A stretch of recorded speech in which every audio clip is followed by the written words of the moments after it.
ICE arrests more than 250 in California and Missouri operations. On Friday, Immigration and Customs Enforcement, ICE, announced 252 arrests, many of which included immigrants who committed criminal offenses. As part of four-day operations this week in Northern California, 232 arrests, and the Kansas City, Missouri, metro area, 20 arrests. ICE rounded up more than 100 persons that had prior felony convictions for things like violent offenses and child sex crimes.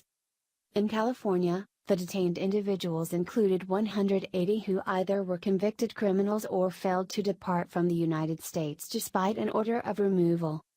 ICE indicated that many of the detainees will face criminal charges or deportation.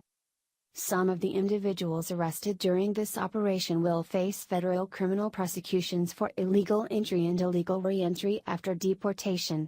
The arrestees who are not being federally prosecuted will be processed administratively for removal from the United States.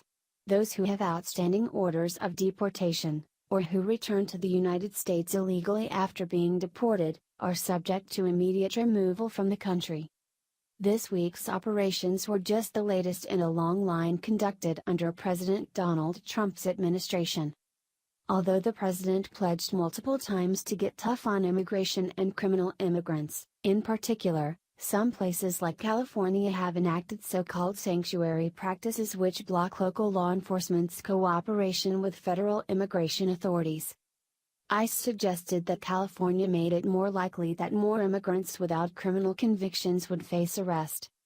ICE has no choice but to continue to conduct at-large arrests in local neighborhoods and at work sites, which will inevitably result in additional collateral arrests, instead of focusing on arrests at jails and prisons where transfers are safer for ICE officers and the community, the agency said on Friday. Sanctuary jurisdictions caught a lot of attention after a jury found Jose Garcia Zarate, the man who shot Kate Steinle after a San Francisco prison ignored a federal request and released him, not guilty. In a statement after the verdict, ICE Deputy Director Tom Homan ripped San Francisco and other so-called sanctuary jurisdictions for endangering their constituents' lives. It is unconscionable, Homan said, that politicians across this country continue to endanger the lives of Americans with sanctuary policies while ignoring the harm inflicted on their constituents.